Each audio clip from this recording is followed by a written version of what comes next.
When it comes to races in this world, Westeros is a lot simpler than Essos. Originally, it was just the children of the forest and giants roaming around.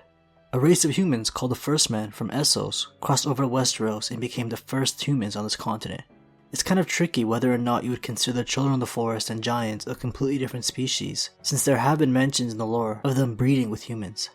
Giants are about twice as tall as humans and are completely covered in fur. They have horrible vision but a very powerful sense of smell, so they're just constantly snorting. The children, on the other hand, are a little shorter than your average person. Like the name suggests, they're about the size of a 10-year-old. They have one less finger and claws instead of nails. Their skin is brown in color, and they have large eyes and ears, giving them more of a wild animal look. After the children and the First Men made a truce after their long wars, an unknown race called the Others came down upon them from the lands of Always Winter, the northernmost part of Westeros. The show explains their origins as simply magical altered humans, but there's still a mystery in the books, made out to be a different race. The next race of humans to arrive after a few thousand years were the Andals. Both the Andals and First Men originate from roughly the same region in Essos, the western coast, so they're fairly similar, just your average Caucasian people. The next and last mass migration from Essos to Westeros were the Rhoynar. While the Valyrian dragonlords were obliterating the Rhoynar cities along the Rhoyne River, a princess warrior named Nymeria led all the women, children, and elderly on 10,000 ships across the seas to find a new home. Eventually, after some hardships, the surviving Rhoynar on board made it to Dorne and have integrated with the people there. They have a darker skin complexion, described as being olive. They were actually water magic users, and their culture revolved around the Rhoyne River. Some of the Rhoynar still remain pretty isolated on their own in Dorne, simply living on rafts on a river. It doesn't seem like their magic is still around, and the ones who stayed back in Essos to fight the Valyrians all died to their dragons. The Valyrians are a pretty unique ethnic group. They're the only ones who figured out how to tame dragons, so well that the Dragonlord's descendants just have it in their blood now. But it isn't like the whole race were capable of this. It was the 40 Dragonlord families who ruled over the Valyrian freehold who had blood magic bonds with dragons. To keep their bloodline pure, they made incestuous marriages a tradition. The Valyrians are described pretty similar to the Dragonlords, having pale skin, silver gold hair, purple eyes, and striking beauty. Despite their pale skin, they handled the extremely warm climate on the Valyrian peninsula better than any other race. The Targaryens are the only Dragonlord family still around after the doom of Valyria wiped out the world's most powerful and advanced civilization. But there are still Valyrian descendants around. A small island in Essos called Lys was a vacation spot for the Dragonlords, so there were a lot of bastards born there. Even to this day, the people have Valyrian characteristics. Oddly enough, House Dane is also known for their purple eyes, a very unique characteristic to have considering their First Men origins. The city of Valyria was completely destroyed by the volcanic cataclysm, but there are some intact cities still on the Valyrian peninsula. The doom changed them, however. The people have a dark reputation and are considered monsters. We see one person in the books from this region with 2 heads. Before the Valyrians, the superpower of Essos were the Ghuscari. They were defeated and enslaved by the Dragonlords to work the volcanic mines, but their descendants are still around in the slaver cities, Meereen, Yunkai, and Astapor. The Ghuscari are described as having dark amber skin and wiry hair with red highlights. The people who live in the free cities that were under Valyria in western Essos also seem to be Caucasian, but there are some things that set them apart from one another. The people of Tyrosh, called Tyroshi, are known for being very colorful. They dye their hair and facial hair bright colors to stand out. Lorath is a pretty interesting free city. In present times, Lorath is a melting pot of different cultures, similar to Braavos, but at one point in ancient times lived a race called the Maze Makers. They built mazes everywhere to the point where underground mazes cover the majority of certain areas. Why they were made is a mystery, but the Maze Makers were far larger than regular humans. It's believed they may have been half giants. Just by looking at the map, you can tell Essos is a very large continent, and it isn't united like Westeros is. With all of these self-ruling cities and regions comes some diversity. Central Essos was once ruled by the tall men of the Kingdom of Sarnar. They warred with another group called the Qartheen for dominance over the grasslands, and they were victorious. The Qartheen are also tall, but described as being pale. The Dothraki invaded the grasslands and defeated both of these ethnic groups. The entire region was renamed to the Dothraki Sea. Qarth is the last of the Qartheen cities, and there's also one last Sarnari city in northern Essos, where the last of the tall men reside.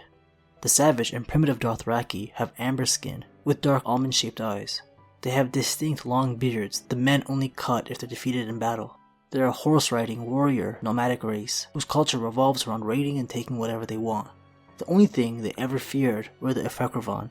a small race of mythical creature-like people who lived in the forests. They're described very similarly to the Children of the Forest, so they're likely the Essos variant. The Dothraki originate from east of the Bone Mountains. These mountains have a rough reputation if you couldn't tell by the name. There are bones of men and horses throughout the mountain range since it's difficult to navigate. 1,000 roads lead into the bones, but only 3 lead out. Amongst all the bones is a very different race. Massive giants used to make their home north of the Bone Mountains in the realm of the Jogwin. The Jogwin are all extinct now, but they were twice the size of the giants in Westeros, judging by their remains. Eastern Essos, past the Bone Mountains, is referred to as further east, and is a pretty mysterious place. There's a race of people who live similarly to the Dothraki, but look very different. While the Dothraki are fairly large in stature, a nomadic group called the Jogos Nahai are pretty short. They're bow-legged, with light brown skin complexion. But their trait that sets them apart is their large pointed heads. They aren't born like this, however. Newborns have their heads binded to make this strange shape. Instead of riding horses like the Dothraki during their raids, they ride Zorses, which are just zeros in this fictional world. The Jogos Nahai have been in constant war with a nation called the Patrimony of Hyrule nearby. They have 3 fortified cities and have been fending off their raids forever. They're known for their warrior women, but from the very little we know about them, I don't think it's worth making a separate category for this ethnic group since there isn't mention of any distinct traits. The Patrimony of Hyrule is one of the many people that claim the Promised Prince, or Hero of the Long Night, came from them. They say his name was Hyrule the Hero, so their entire nation is named after him. He's the man who saved the world from the darkness that spread across the entire world. There are many names for him and many groups that claim this hero. One of his names is Diantar, suggesting this legend comes from Yati. The Golden Empire of Yati is an ancient nation, with the Yatish kind of being the Asians of this world, but also described as having bright eyes. Just south of Yati is Lang. The Langi have always been very mysterious and isolated, and they didn't welcome outsiders. Sailing here would always end badly. Merchants from Yati were finally able to get closer with the people of Lang, but at times would all be killed. Their deaths would be under the command of a group called the Old Ones, who reside in the ruins within the jungles of Lang. The Old Ones are supposedly gods, and any outsiders who enter their deep labyrinths would disappear or return mad. A Yatish conqueror long ago decided to seal all the entrances to the deep passages because of this, but it's believed they are still down there. The people of Lang are the tallest in this world, growing as tall as 7 or 8 feet. They also have large golden eyes that give them the best vision of all these races. Another group of people who claim the ancient hero who defeated the darkness are the Ashai. The city being this far east on the map already tells you it's as mysterious as it gets. The city is massive, but very few people live here. They're known to be dark magic users, but we don't even know how they look like because they cover their face with masks or veils. To make things even weirder, it's written that there aren't any children in Ashai. Ashai is commonly called Ashai by the Shadow, since it's at the southern tip of a mountainous region called the Shadowlands. The Shadowmen cover their arms, legs, and chests, and possibly more areas of their body with tattoos. And like the Ashai, they cover their faces with red wooden masks. There's very little life and resources in the Shadowlands, so they resort to pirating and reaving. North of the Shadowlands, in the Cannibal Sands, are a group of people believed to consume human flesh. The people of Nefer also have a dark reputation. They're believed to be necromancers and torturers. Nefer is also known as the Secret City, since it's shrouded in fog and 90% of it is underground. The people of the cold and dark forests of Mosovi are said to be shapeshifters and demon hunters. I think I'm going to leave demons out of this list, whatever they are in this story. An area in further east that isn't shrouded in so much mystery is 1,000 Islands. All this lore is told from the perspective of a Westerosi, and with so few traveling this far east, it's understandable why everything is just rumors. But an adventurer from Westeros did travel to the 1,000 Islands. He ended his voyage and turned back after stopping here because of how terrifying it was. They want nothing to do with outsiders and are hostile towards anyone sailing here. The people are hairless and have a green tint to their skin. The females file their teeth to sharp points, making them look even creepier. For some reason, these islanders are terrified of water. This place may have the name of the 1,000 Islands, but there are less than 300 according to the Ibanese mapmakers. The Ibanese come from the northern Essos nation of Iben. They also happen to be a very unique race of people, so unique that they have trouble reproducing with other people. They're the shortest race aside from the Children of the Forest, with a max height of 5.5 feet, but they're very strong. They're heavy with broad shoulders. Their arms are long while their legs are short and thick. They also have very large jaws with square teeth. The Ibanese are also very hairy, the hairiest out there. Their culture revolves around whaling. On the opposite side of the map is mystery continent Southeros. Every corner of this place is something waiting to kill you, including some of the people. But the people on the northern coast are more friendly. They're primitive and not the most intelligent. Their skin has a white and brown brindled pattern, giving them the name of the brindled men. They also cannot effectively procreate with other races. They're described very similarly to the stereotypical caveman, larger and more muscular with sloped foreheads. They have long arms, heavy jaws, and square teeth, just like the Ebonese, but their noses are described as flat, kind of like snouts. The brindled men past the shores, deeper into the continent's forests, are the ones you need to fear. They're just as strong as the others, but far more savage and deadly. They will hunt and eat other people. No one has been able to map this continent, but a dragon rider in the past once flew atop a dragon for 2 years and believed Southeros to be as large as Essos.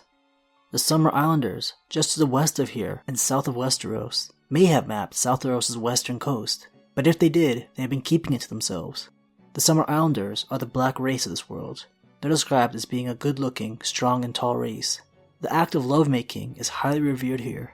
They're extremely civilized and peaceful. Even on the rare occasion of a war amongst the island's leaders, it's a peaceful affair. It's organized and is usually over by the day. The Islanders are known for a few things. Their brightly colored feather capes, golden heart trees, which is the strongest wood, and the massive swan ships used to travel the seas on long voyages. Between Southeros and the Summer Isles is the island Nath. The Nathi are even more peaceful than the Summer Islanders. They refuse to harm or kill anything, and are all vegetarians since they won't kill animals. Their skin is also dark, but I don't think as dark as the Summer Islanders. Their eyes, however, are golden color. Slavers love ravaging through this peaceful place since they won't fight back. However, they have deadly butterflies on their side. The abundant butterflies, who the Nathi believe protect them, spread a plague on outsiders that eventually deliver them a painful death. The Nathi are completely immune to it, so pretty cool. While going over the map, I skipped over the regions with the more questionable human-like species that are still considered myths in this story. There's tons of rumors about mermaids in Westeros, all along the western coast. The Iron Islanders even believe their first king, that all the houses here descend from, married a mermaid. There's something called Grumpkins and Snarks in the stories told to children living beyond the wall.